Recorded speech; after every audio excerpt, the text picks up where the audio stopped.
اعوذ باللہ من الشیطان الرجیم بسم اللہ الرحمن الرحیم الصلاة والسلام علیک یا رسول اللہ الصلاة والسلام علیک یا حبیب اللہ وعلی آلک واصحابک یا سیدی محمد الرسول اللہ صلی اللہ تعالی علیہ وسلم۔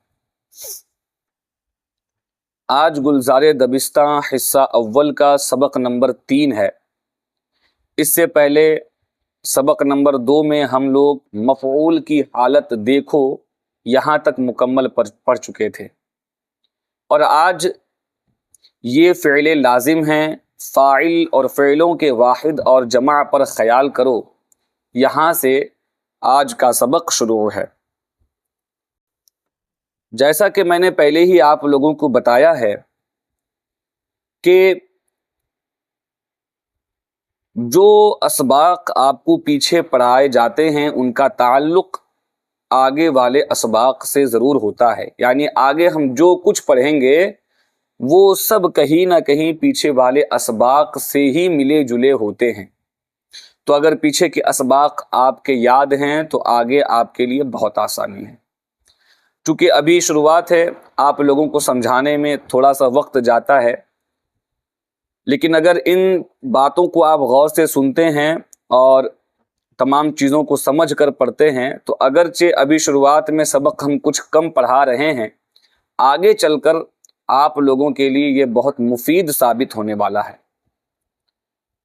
کیونکہ جب آگے بڑھ کر ہم زیادہ پڑھائیں گے تو آپ کو سبق سمجھنے میں آسانی ہوگی، کیونکہ آپ سبق ابھی سمجھ چکے ہوں گے، ابھی سمجھ لیے ہوں گے، تو وہ بعد میں آپ کے لیے مفید ثابت ہوگا اور اس وقت آپ کو کوئی دشواری یا دقت کا سامنا کرنا نہیں پڑے گا۔ ٹھیک ہے، اس لیے پیچھے جو ابھی شروعاتی سبق ہیں ان اسباق کو آپ مکمل غور و فکر کے ساتھ سنیں، اور بغور سننے کے ساتھ ساتھ انہیں اچھے سے یاد بھی کر لیا کریں۔ ٹھیک ہے، تو سبق شروع کرتے ہیں۔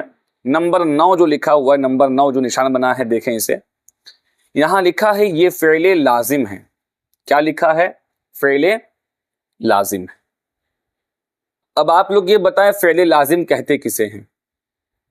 اس سے پہلے آپ لوگوں کو تسہیل المصادر میں اصطلاحات کی جو تعریفیں وہاں پہ دی گئی تھیں انہیں یاد کرنے کے لیے کہا گیا تھا۔ آپ میں سے بہت سے بچوں کو یاد بھی ہوگا۔ تو یہ فعل لازم ہیں۔ فعل لازم کہتے کسے ہیں؟ آپ نے پڑھا تھا لازم وہ ہے جو فاعل پر پورا ہو جائے۔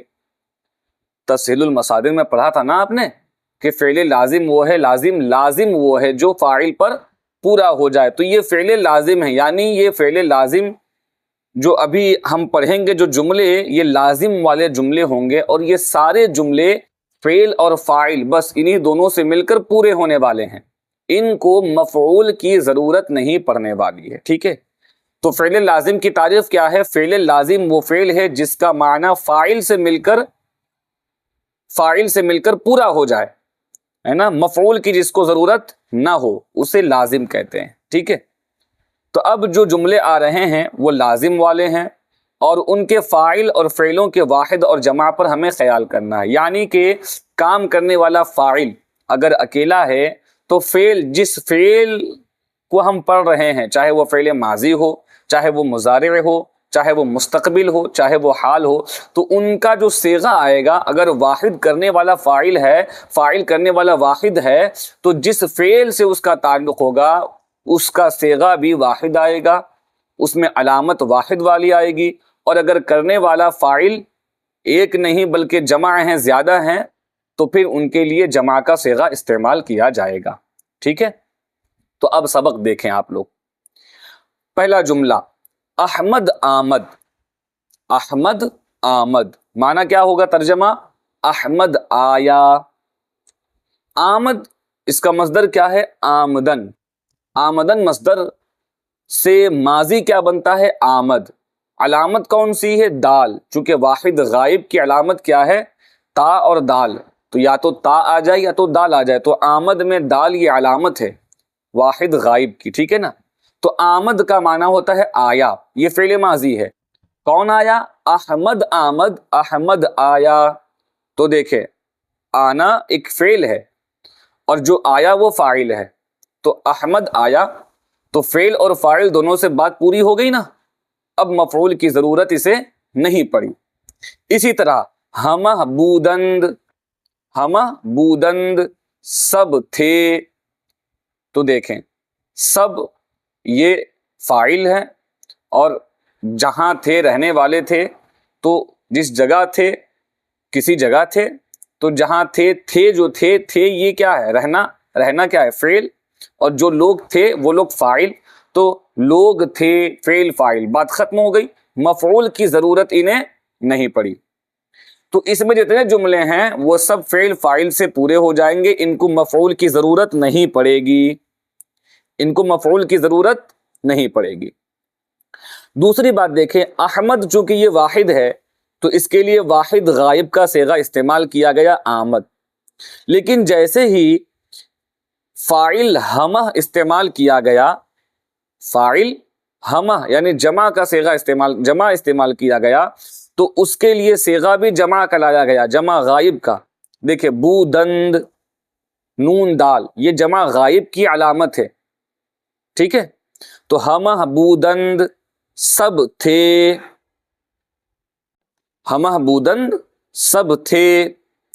اس کے بعد تیسرا جملہ احمد تو می روی، اچھا اتنا بڑا جملہ ہو گیا، ہمہ بودند یہ دو ہی لفظ مل کر کے بن گئے ہے نا، ہمہ بودند کتنا چھوٹا، احمد آمد کتنا چھوٹا، لیکن احمد تو می روی، تو آپ سوچیں گے اتنا بڑا جملہ اور اس میں بس فعل فاعل کیسے؟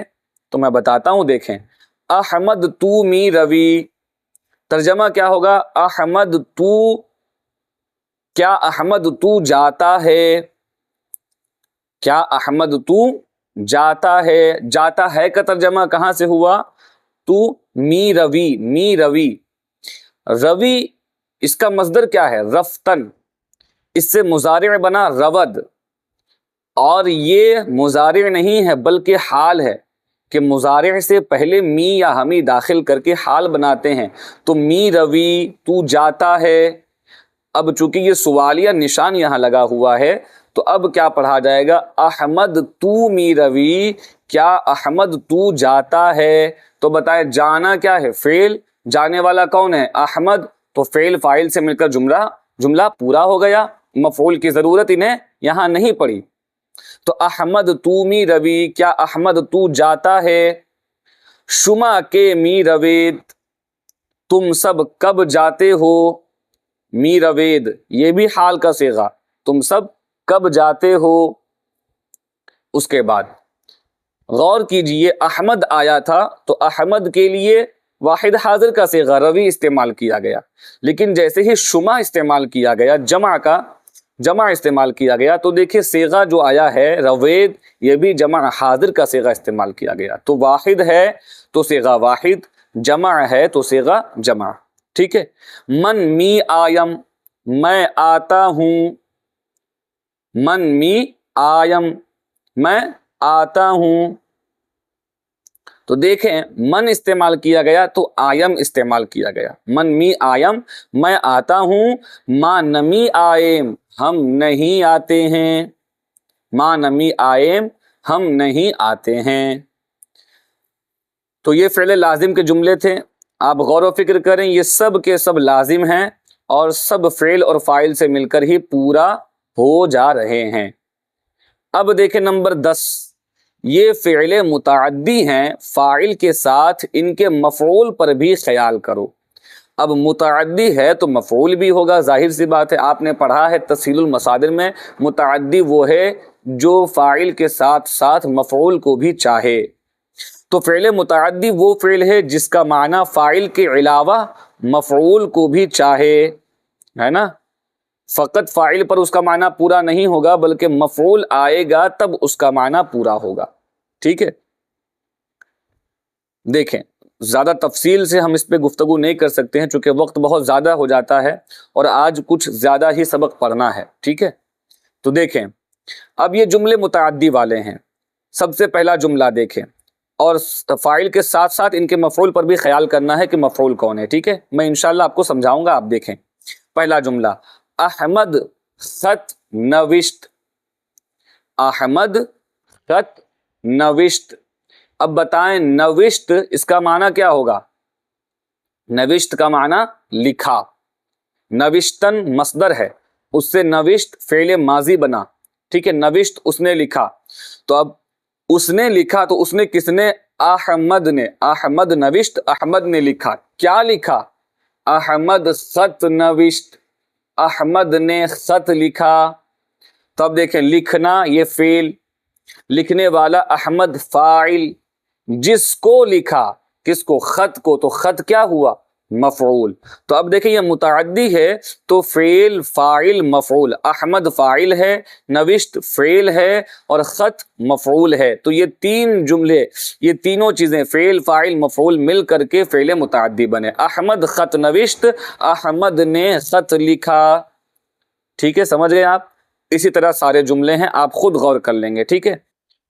ہمہ سلامش کردند، ہمہ سلامش کردند، سب نے، ہمہ کا معنی سب نے، تمام، سب نے سلامش اس کو سلام، کردند کیا، سب نے اس کو سلام کیا یا سب اس کو سلام کیے، دونوں ترجمہ کر سکتے ہیں۔ تو سب نے اس کو سلام کیا، تو دیکھیں سلام کرنا یہ کیا ہے؟ فعل ہے۔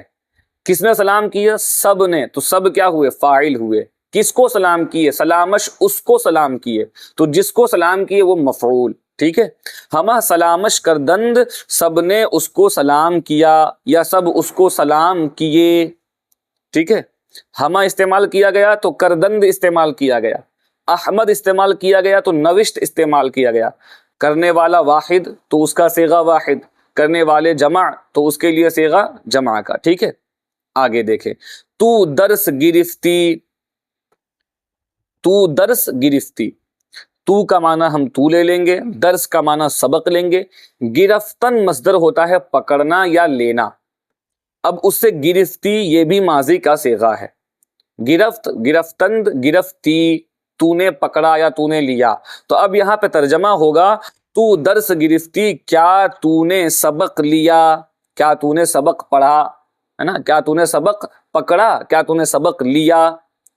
اس کے بعد شما کتابم دیدید، شما تم سب نے، کتابم میری کتاب، دیدید دیکھی، کیا تم سب نے میری کتاب دیکھی۔ اب دیکھیں شما دیکھنا یہ فعل، دیکھنے والے شما، شما یہ سب فاعل، کیا کتابم میری کتاب، تو کس کو دیکھے ہیں؟ میری کتاب کو، تو میری کتاب مفعول۔ شما کتابم دیدید، کیا تم سب نے میری کتاب دیکھی۔